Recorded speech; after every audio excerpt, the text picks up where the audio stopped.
Ace versus Natsu was a versus match that Death Battle covered many years ago, with the conclusion of the match being very corny since it came down to like a type matchup like it was Pokemon or some shit. I don't know. Instead of doing some weird verse equalization BS to come up with a corny W, today I wanted to actually analyze who realistically would win this match in 2024. I know nobody asked for this, but hey, I need a way to introduce Fairy Tail onto the channel, so this is my excuse. For this matchup, I will be using not only Ace's feats in the manga and anime, but also in his mini novel series that is canon to the manga. I don't know why people argue against that it isn't, but it is. While for Natsu, I will be using the current base Natsu from 100 Year Quest. So no, I'm not going to be using the 7 Kings mode that one-shot Acnologia or some friendship amped Natsu. I'm not doing that. And the reason why I wanted to talk about this matchup is because, well, I mean, I'm not gonna lie, bro, both characters just got similar auras to one another, with them just flexing and passively burning the environment around them being relatives to basically gods of their own verse, but obviously, you know, the context couldn't be any more different. But anyway, let's not only see who's hotter, but also who would win in a versus battle. Starting off, we have Porcus the Ace, the son of Goldie Roger and the holder of the Mera Mera no Mi. This is a Logia type devil fruit that allows Ace to become the element of fire itself, making him intangible for those who don't have the ability of Haki. Haki by definition is just a spiritual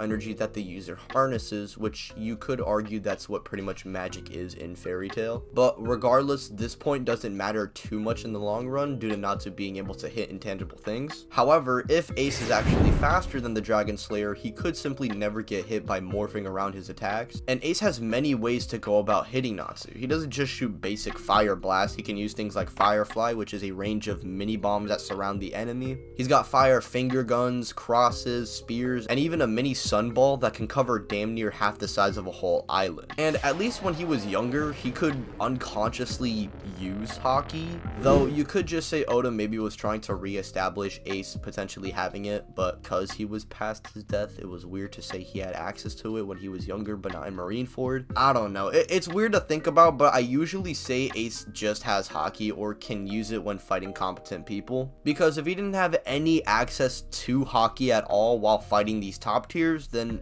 Oda might have just accidentally made the strongest commander in the series, which I sincerely doubt he actually did. Anyway, with Ace's abilities out the way, I can now talk about his actual feats, which are pretty straightforward. He doesn't do too much, but his best display of raw power would be, funnily enough, the first time we ever see the character, which is when he heats up Drum Island so much that it actually was sunny for several days and was melting most of the ice around the area. Ace would need at least island levels worth of energy to keep this passive heat sustained, and this is unironically just his aura. Like, actually, this is just his aura. Now, regarding feats of Ace like punching stuff, I mean, we know Fujitora and Luffy both have country level calcs in Dressrosa, with Fujitora specifically being relative to Sabo, who can't use the Mera Mera. But comparing Ace and Sabo, I feel like is very weird since, I mean, one has a lot of experience with a devil fruit while the other lacks Haki, and the other has a lot of experience with Haki and lacks experience with the devil fruit. But I mean, regardless, Ace should scale to this since he is relative with stronger commanders like Jozu and Marco, meaning at the very least he should be above Luffy from Dressrosa. This makes sense as even Ace before his big fights could scrap with base Yamato for days, and yes, Yamato was getting stronger and is stronger from this fight, but she was also being locked away and suppressed for years. It's kind of weird to say how much stronger she is. Like, I don't think Yamato could just one-shot this version of herself in base. And this is the same suppressed Yamato casually folding ulti who was forcing a post-Udon Luffy to go Gear 4. So not only should Ace scale to these calcs, but in actuality he should be many times over Gear 4 Luffy.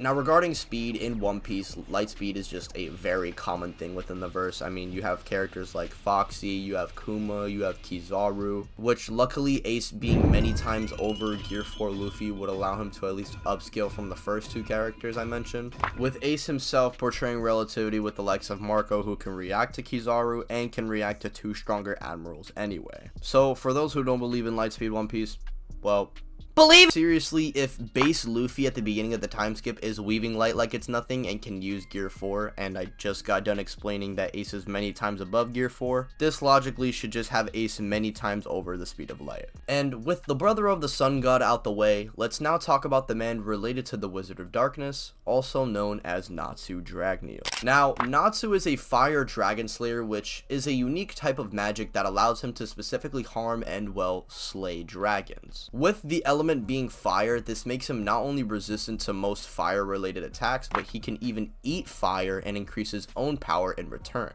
Natsu can shoot all kinds of attacks ranging from basic fire punches and kicks to making wings, breath attacks, and can coat specific parts of his body in fire. And on top of this, he can add lightning attacks since he ate Loxus's lightning, which he can kind of do along with eating other energies, but it's a huge gamble and leads to him going into a coma right after doing this. Natsu, however, can access his lightning form at will, along with another form called Dragon King's Mode, a form where Natsu uses the essence of Igneal's power, allowing him to emit heat so hot that it can burn through borderline reality warping itself. We see as well Natsu being able to just burn away concepts like fear and attacks that affect your mind, body, and even soul. In terms of hand-to-hand as well, Natsu is actually pretty skilled, having enhanced reflexes and senses that allow him to adjust to unique movements within seconds, along with being able to change up his fighting style completely to throw opponents off, and he can even learn opponents' moves just off of briefly fighting them. He not only could shoot fire, but can burn away things like time, soul, and mind powers.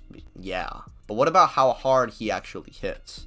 Well, luckily we do have some baselines for where Natsu should be at. Back all the way in Tenro Island, we know that Juvia baby raged so hard that she made the entire island storm, which is insane considering this is before even the first real time skip of the series, and Juvia does this against Meredy. For reference, Natsu ends up overcoming the boss of Meredy's boss. So, the fact that Juvia is performing something like this super early on in the series is pretty crazy. And years later, after receiving a second origin which exponentially increases his own power, along with cliffing his previous self from fighting guys like Future Rogue, Mardgear, and Zareth himself, we see Natsu reaching a pretty ridiculous tier of power. For reference, one of the members in Zareth's group can generate the same magic power that fires off Aetherion, which we know can destroy countries in one blow. That's just a fact. Zareth and characters like the Sparagon 12 anyway should upscale from the Aetherion Blast, since they are supposed to be the 12 greatest threats our heroes go up against. Plus, even if you don't like this, Zareth has several planetary statements anyway and should scale above Aetherion, which when Natsu's harnessing most of Igneal's power should very well scale to, at least base Zareth. And if you don't like this, we know August as well could wipe out Fiore, which the Natsu that beats up Zareth should be able to do this as well. Plus, currently in a 100-year quest, they are fighting enemies on the tier of Acnologia, so to say that Natsu at his peak wouldn't scale to August is a little silly. Again, I'm not using the BS plot armor amped Natsu, but even without this power, Natsu is stupid strong in his own right.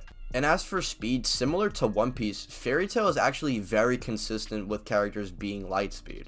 Characters ranging from Big Slow to Sting to Suzaku, they're pretty much all capable of shooting or moving at light speed, which we see not only Natsu evading, but he, like Ace, should upscale from the base feats dozens of times over. Natsu in base 2v1 Sting and Rogue, and Natsu would end up surpassing his base quite literally every arc after this. Gray back in Battle of Fairy Tail was weaving all of Big Slow's lasers like it's nothing, and even with the nastiest of downplay, in this same arc, Gajeel was blitzing lightning multiple times. And also, the guy in a 100-year quest that a lot of people like to use to say that Fairy Tail is light speed, Urza managed to blitz this guy 30 times over, and Natsu, when he's locked in, should be on Urza's tier if not stronger than her. With both fire users out of the way, let's discuss who's hotter.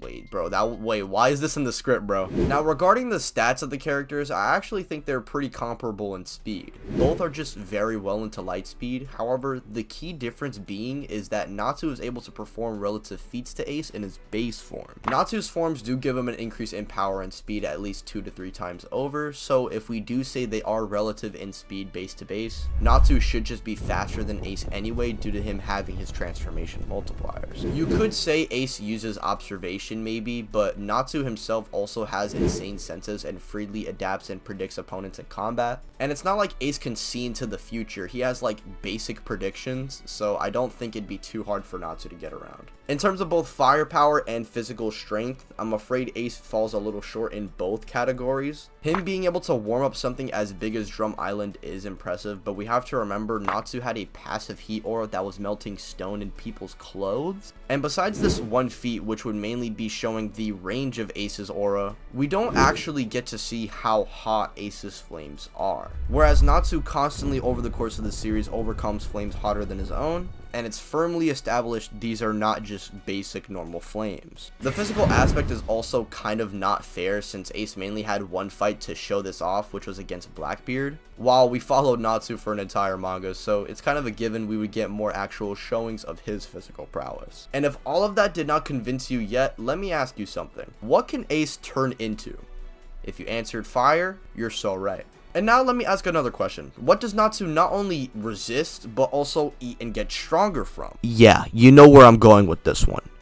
Ace could attempt to morph around Natsu's attacks and, turn into fire, but this literally wouldn't matter since Natsu can literally just eat him. And in Fairy Tail, characters can just grab intangible things anyway, like shadows, and Natsu himself is burning literal concepts. So I don't think Ace turning into fire is actually going to accomplish anything. And as Ace is either going to morph around his attacks or shoot fire at Natsu, Natsu's just going to inhale him and get a new form called the Dragon Donut mode.